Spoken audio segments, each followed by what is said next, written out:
Welcome students. हम बात कर रहे थे बायोलॉजी की, और बायोलॉजी में हमारा महत्वपूर्ण जो टॉपिक था वो चल रहा था आवर्त बीजी पादपों में लैंगिक जनन। और आज हम पढ़ेंगे उसी में आगे पर परागण की विधियां, एजेंट्स ऑफ जो पोलिनेशन है वो कौन कौन से हैं। इससे जो पिछला वीडियो था उसमें हमने बात की थी परागण की। पोलिनेशन क्या था? परागण, परागकोश से पराग कणों का मुक्त होकर पुष्प की वर्तिकाग्र तक पहुंचना क्या कहलाता है? परागण कहलाता है। ये कोई पुष्प का मादा जनन भाग है, अंडप है, जिसमें ये वर्तिकाग्र और ये पुंकेसर है, और पुंकेसर में जो परागकोश था उसमें पराग कणों का क्या होता है? निर्माण। पिछले वीडियो में हमने पढ़ा था कि परागकोश के स्फुटन से मुक्त हुए जो पराग कण है इनका वर्तिकाग्र तक पहुंचना क्या कहलाता है? परागण कहलाता है। अब यहाँ जो पराग कण है वो किस माध्यम द्वारा, यहाँ माध्यम क्या है, किस माध्यम द्वारा वर्तिकाग्र तक पहुंचते हैं, उस माध्यम के आधार पर जो परागण है उसकी अलग अलग विधियां हैं, अलग अलग एजेंट्स हैं, अलग अलग माध्यम है यहाँ। अब जो माध्यमों की अपन बात करें तो ये माध्यम दो प्रकार के हैं, एक है अजैविक और एक है जैविक, एबायोटिक और बायोटिक।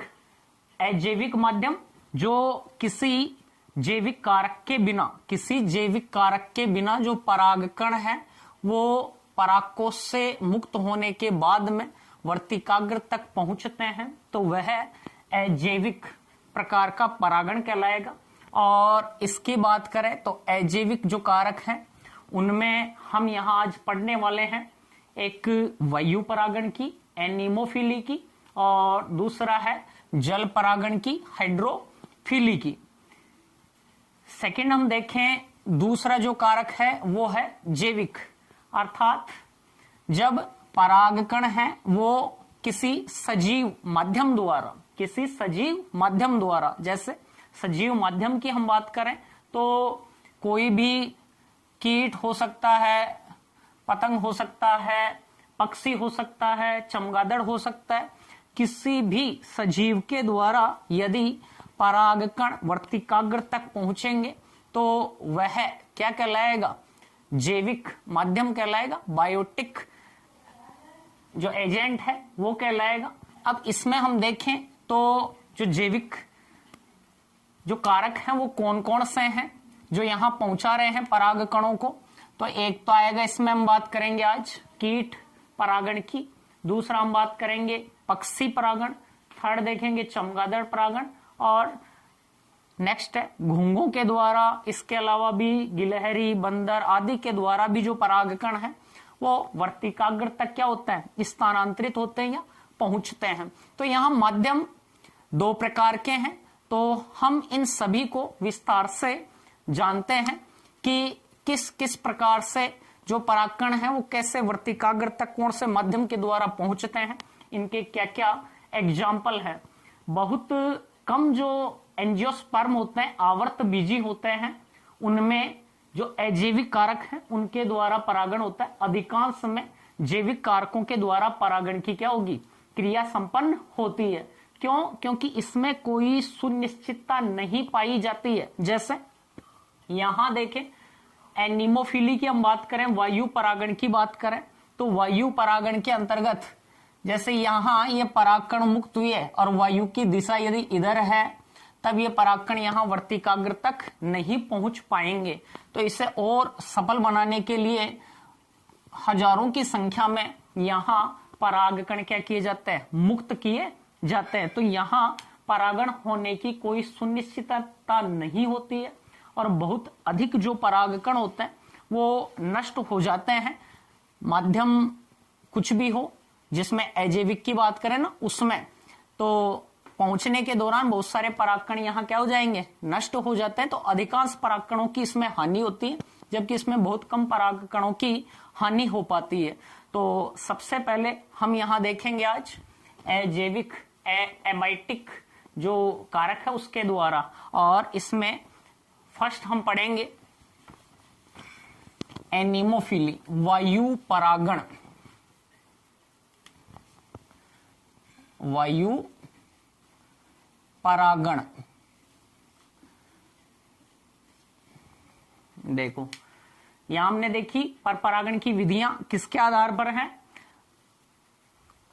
परागकोश से मुक्त हुए परागकण जिस माध्यम द्वारा वर्तिकाग्र तक पहुंचेंगे उस माध्यम के आधार पर परागकणों की जो विधियां हैं, परागण की जो विधियां हैं उनकी हम बात कर रहे हैं। पहला है वायु परागण।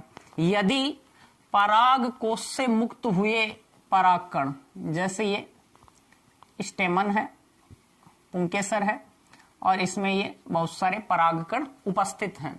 यहां हम देखें ये पुष्प की मादा जनन भाग का वर्तिकाग्र है, इस तक मुक्त हुए जो परागकण हैं इनको पहुंचना है।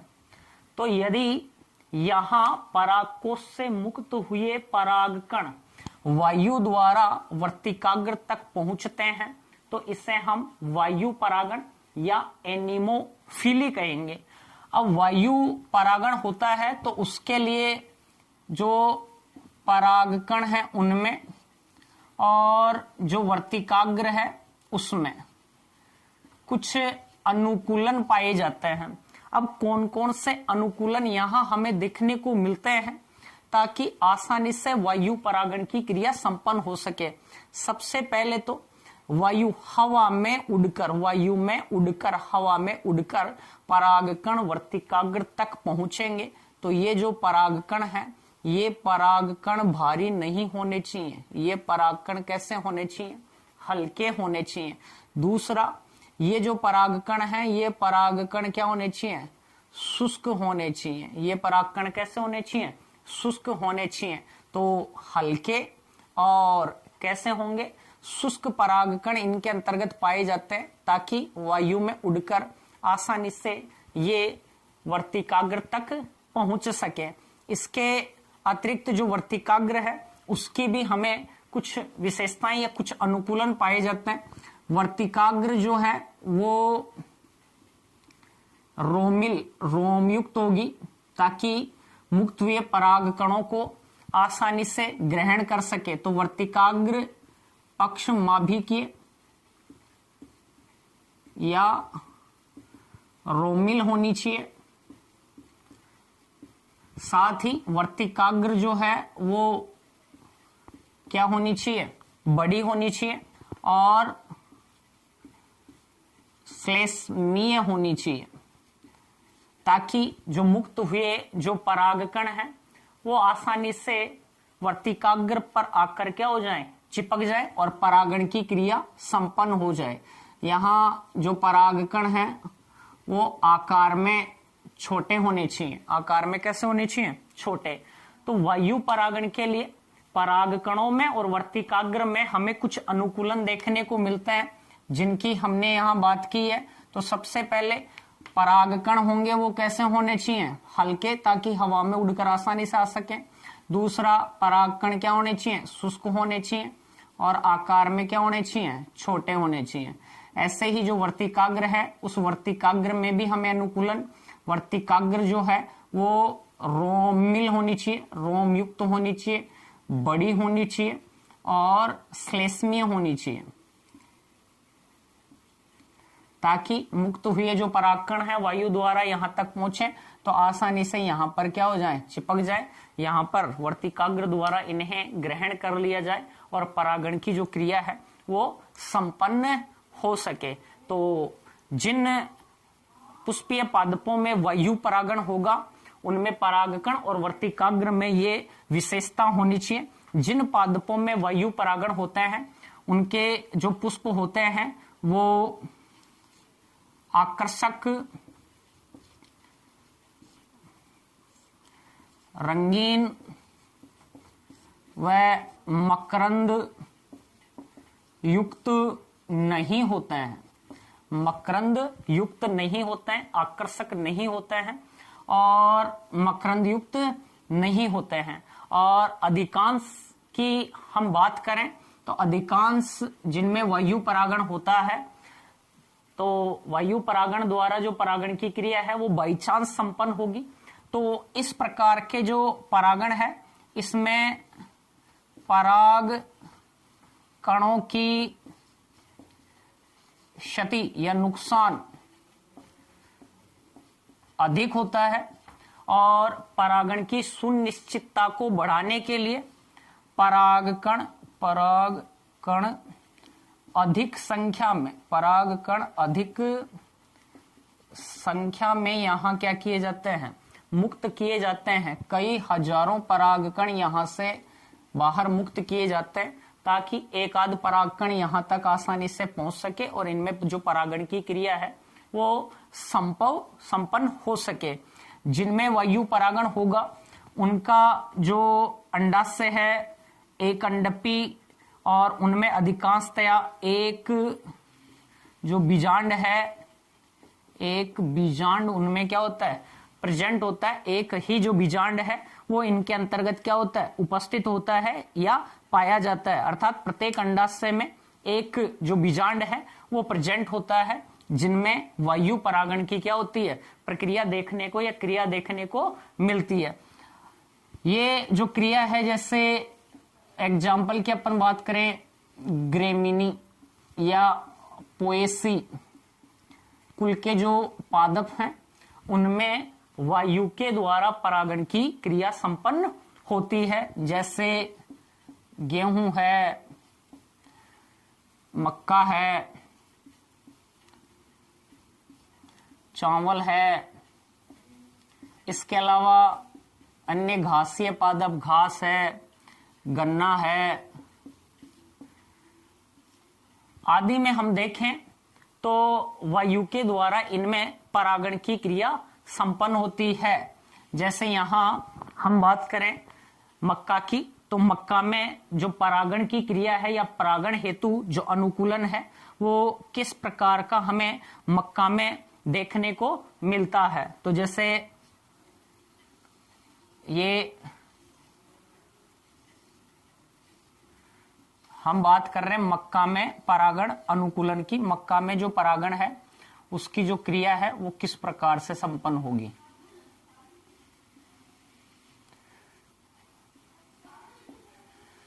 मक्का उभयलिंगी पादप है, लेकिन इसमें जो पुष्प हैं वो एक लिंगी होते हैं। नर पुष्प जो हैं वो शीर्ष पर लगते हैं और जो मादा पुष्प हैं वो जो पर्ण कक्ष है उनके अंतर्गत लगते हैं। बुट्ठों के रूप में हम इन्हें देख सकते हैं यहां।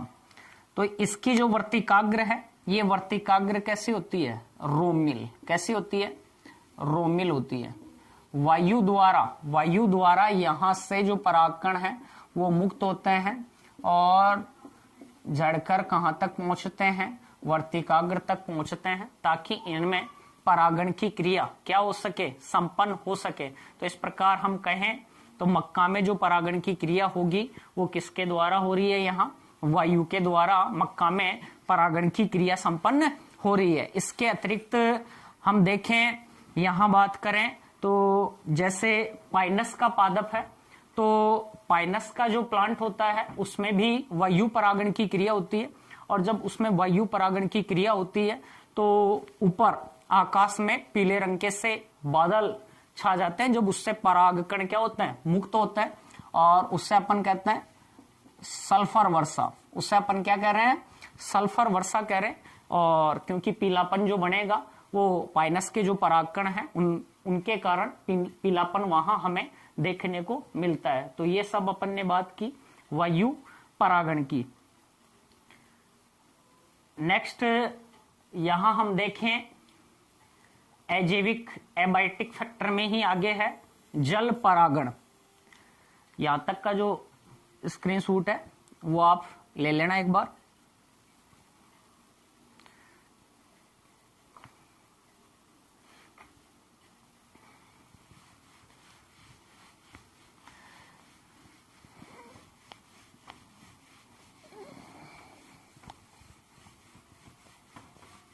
हम आगे बात करेंगे जल परागण की या हाइड्रोफिली की।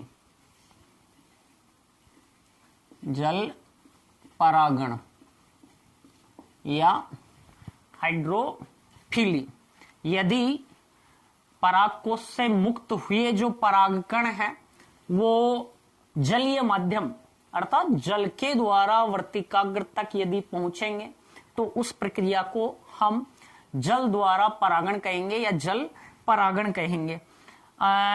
जैसे हम पादपों में देखें तो अधिकांश निम्न श्रेणी के जो प्लांट्स होते हैं जैसे ब्रायोफाइट्स होते हैं, टेरिडोफाइट्स होते हैं, इसके अलावा एल्गी जो हैं उनमें भी जल परागण क्रिया संभव होती है या संपन्न होती है। इसके अलावा अन्य जो पादप हैं जलीय, उनमें कुछ एंजियोस्पर्म है जिनमें जो जल में रहते हैं, जिनमें जल परागण की क्रिया होती है। लेकिन यहाँ यह नहीं है कि सभी जो जलीय पादप हैं उनमें जल परागण की क्रिया संपन्न होती है। जैसे यहाँ कुछ अपवाद भी हैं जो जलीय पादप हैं, लेकिन उनके अंतर्गत हम देखें तो उनमें जल परागण के अलावा वायु परागण की जो क्रिया है वो हमें देखने को मिलती है। जैसे जलीय पादप है पोटेमो जिटोन और मीरियोफिलम, ये दोनों ही कैसे हैं? जलीय पादप हैं, लेकिन इसके बाद भी इन दोनों में परागण की जो क्रिया होगी वो कौन सी होगी? वायु परागण। कौन सा परागण देखने को मिलता है इनमें? वायु परागण देखने को मिलता है। दोनों जलीय पादप हैं, तो यहां हम कहें सभी जो जलीय पादप हैं जरूरी नहीं है कि उनमें जल द्वारा परागण की क्रिया संपन्न हो। जैसे पोटेमोजिटोन और मीरियोफिलम, यहां ऐसे जलीय पादप हैं जिनमें वायु परागण देखने को मिलता है। नेक्स्ट हम देखें निम्फिया। यह भी एक जलीय क्या है? पादप है, लेकिन इसमें हमें कीट परागण देखने को मिलता है। तो कभी कभी यहां से प्रश्न पूछ सकता है कि जलीय पादप पोटेमोजिटोन में कौन सा परागण पाया जाता है या किस माध्यम द्वारा परागण होता है? तो वहां हम जलीय पादप देखते ही सोचते हैं कि इसमें जल द्वारा परागण की क्रिया होती है, लेकिन वास्तव में इसमें वायु द्वारा परागण होता है। ऐसे ही निम्फिया के संदर्भ में भी पूछ ले कि जलीय प्लांट जो निम्फिया है, जलीय पादप जो निम्फिया है, उसमें परागण की क्रिया किस माध्यम द्वारा होती है? तो जलीय पादप है, लेकिन इसमें परागण की जो क्रिया होगी वो किसके द्वारा होगी? कीट के द्वारा होगी। अब जो जल परागण है, ये जो जल परागण है ये दो प्रकार का है। एक तो है अधो जल परागण और दूसरा है अधिजल परागण। सबसे पहले हम अधो जल परागण की बात करेंगे, हाइपोहाइड्रोफिली की बात करेंगे।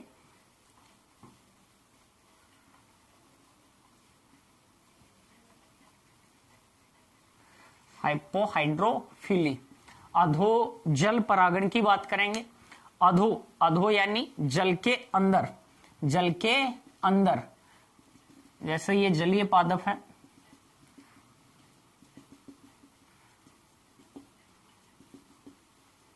ये जल है, ये कोई जलीय पादप है, इसमें जल के अंदर रहते हुए ही, इसमें जल के अंदर रहते हुए ही जो परागण की क्रिया है वो संपन्न होती है। अर्थात मुक्त हुए जो परागकण हैं वो जल के अंदर ही तैरते हुए मादा पुष्प की जो वर्तिकाग्र है उस तक क्या होता है? स्थानांतरित होता है। तो इस प्रकार का जो परागण है वह जलीय परागण कहलाता है, और वो भी कैसा है? अधो जल परागण। जैसे हम देखें, एग्जाम्पल की बात करें, नाजास है, इसके अलावा सिरेटोफिलम है आदि जो पादप हैं उनमें जल परागण की जो क्रिया है वो हमें देखने को मिलती है, और वो भी कैसा, अधोजल परागण, अर्थात जल के अंदर ही तैरते हुए जो परागकण है वो पुष्प की किस तक स्थानांतरित होंगे, वर्तिकाग्र तक स्थानांतरित होंगे। तो इस प्रकार का जो परागण है उसे हम अधोजल परागण कहेंगे। इसके अलावा यहां हमने बात की किस किस में, नाजास, सिरोटोफिलम जो है उनके अंतर्गत इस प्रकार का परागण हमें देखने को मिलता है। नेक्स्ट हम देखें अधिजल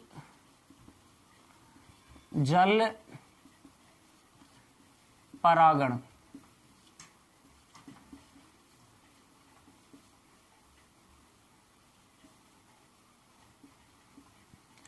एपिहाइड्रोफिली, अधिजल परागण, जब परागण की क्रिया जल सतह पर संपन्न होती है, अर्थात जो परागकण है वो जल की सतह पर आ जाते हैं और जल सतह पर तैरते हुए वर्तिकाग्र तक पहुंचते हैं, तो इस प्रकार का जो परागण होगा उसे हम अधिजल परागण कहेंगे।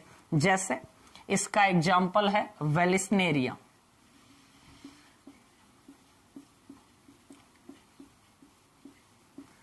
वेलिस्नेरिया एक जलीय पादप है और इसमें हमें जल जो परागण है उसकी क्रिया देखने को मिलती है, और जल परागण में भी कौन सा, अधिजल परागण। जैसे वेलिस्नेरिया की बात करें तो वेलिस्नेरिया जो है वो एक स्वच्छ जलीय कैसा पादप है, स्वच्छ जलीय पादप है जो जल के अंदर पाया जाता है। और जो वेलिस्नेरिया है यह स्वच्छ जलीय व एक लिंगी कैसा पादप है, एक लिंगी पादप है, अर्थात नर पादप और जो मादा पादप है वो दोनों अलग अलग पाए जाते हैं। एक जो पादप है उस पर नर जो जनन भाग है पुंकेसर है वो विकसित होता है, और दूसरे पर मादा जनन भाग जो है जायांग है वो विकसित होते हैं। जैसे हम देखें यहां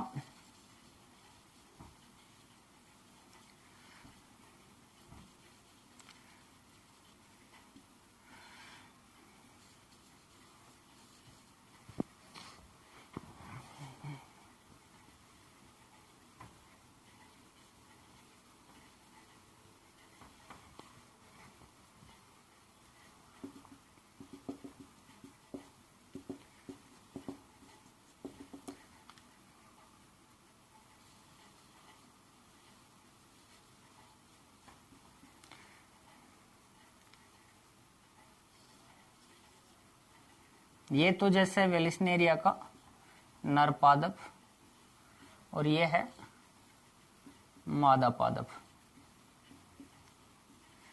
जिसमें यहां इसमें जायांग होगा और यहां इसमें पुंकेसर होगा, अर्थात इसमें पराग कणों का निर्माण होगा और यहां जो मादा युग्मक है अंडा है उसका क्या होगा, निर्माण होगा। अब जो निषेचन की जो क्रिया है वो इनमें किस प्रकार से संपन्न होगी उसकी बात करें तो इनमें अधिजल परागण देखने को मिलता है। सबसे पहले तो जो परागकण है वो जल के द्वारा, जल के अंदर नहीं जल सतह पर आएंगे। होगा क्या, जो नर पुष्प है इसके जो पराग नर पुष्प हैं वो मुक्त हो जाएंगे और ये नर पुष्प कहाँ आ जाएंगे, जल सतह पर आ जाएंगे और ये जल की सतह पर क्या करेंगे, तैरेंगे।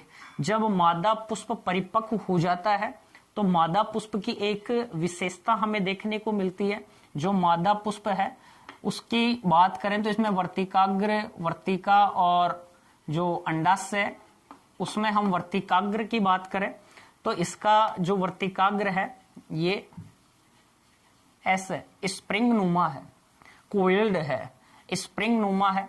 जब वर्तिकाग्र परिपक्व हो जाती है तो इसके जो कुंडलन है वो कुंडलन क्या हो जाते हैं, कम हो जाते हैं। और कुंडलन कम होने से क्या होगा कि जो वर्तिकाग्र है वो कहाँ आ जाती है, जल सतह पर। जैसे ही नर पुष्प इसके संपर्क में आते हैं, इनके जो परागकोश हैं वो फट जाते हैं, इनसे परागकण मुक्त हो जाते हैं और ये मादा के जो पुष्प का वर्तिकाग्र है इसके द्वारा क्या कर लिए जाते हैं, ग्रहण कर लिए जाते हैं। परागण होने के तुरंत बाद जो मादा पुष्प है उसके वर्तिकाग्र में पुनः क्या हो जाता है, कुंडलन हो जाता है और वो वापस कहां पर आ जाता है, जल के अंदर आ जाता है। तो इस प्रकार से वेलिस्नेरिया में परागण की हमें क्रिया देखने को मिलती है। तो यहां हम देखें तो इसमें केवल परागण की जो क्रिया है वेलिस्नेरिया में वो केवल जल सतह पर होती है, बाकी जितनी भी क्रियाएं हैं वो जल के अंदर ही संपन्न होती हैं। तो क्लियर। अधिजल परागण और अधिजल परागण की हमने बात की, तो अधिजल परागण जो है वो वेलिस्नेरिया में हो रहा है। और वेलिस्नेरिया जो है एक लिंगी पादप है जिस पर एक लिंगी पुष्प बनते हैं, नर पुष्प और मादा पुष्प दो अलग अलग पादपों पर बनेंगे। नर पुष्प मुक्त होकर जल सतह पर आ जाएंगे, तैरते हुए ये कहां तक आगे जाएंगे। और जो मादा पुष्प है इसका जो वर्तिकाग्र है जैसे ही परिपक्व होगा, इसकी जो वर्तिका है इसके कुंडलन कम हो जाएंगे, कुंडलन कम हो जाएंगे तो वर्तिकाग्र भी जल सतह पर आ जाती है। जैसे ही नर पुष्प इसके संपर्क में आएंगे, इनका परागकोश का स्फुटन होगा और परागकण मुक्त होकर मादा पुष्प के वर्तिकाग्र द्वारा क्या कर लिए जाएंगे, ग्रहण कर लिए जाएंगे। इस प्रकार से इनमें परागण की जो क्रिया है वो क्या हो जाएगी, संपन्न हो जाएगी। तो यहां हमने बात की एक तो वायु परागण की, एक जल परागण की। दोनों ही प्रकार के जो परागण हैं वो अजैविक प्रकार के हैं, एबायोटिक हैं। यहाँ किसी प्रकार का कोई जीव भाग नहीं ले रहा है। तो जलीय परागण में हमने देखा एक तो अधोजल और एक कौन सा, अधिजल। अधोजल की बात की हमने तो अधोजल जल सतह के अंदर ही रहता है, अंदर ही होता है। जैसे नाजास है, सिरोटोफिलम है, इसके अलावा जोस्टेरा है, उसमें भी जल परागण की जो क्रिया है वो देखने को मिलती है और अधोजल परागण की क्रिया देखने को मिलती है। क्लियर। नेक्स्ट हम इसमें बात करेंगे यहां अजैविक कंप्लीट जैविक जो फैक्टर हैं उनकी। इस अजैविक में हम देखें तो वायु परागण की जो क्रिया है वह लगभग 19.4% वायु परागण द्वारा होता है और 19.6% 0.4% जो परागण होगा वो जल के द्वारा होगा। और इसके भी कुछ अपवाद पढ़े अपन ने कि पोटेमोजिटोन, मीरियोफिलम जलीय पादप हैं लेकिन फिर भी इनमें वायु परागण होता है। निम्फिया जलीय पादप है लेकिन फिर भी इसमें कीट परागण देखने को मिलता है। नेक्स्ट अपना जो टॉपिक है वो है कीट परागण। किसकी बात करेंगे, कीट परागण की।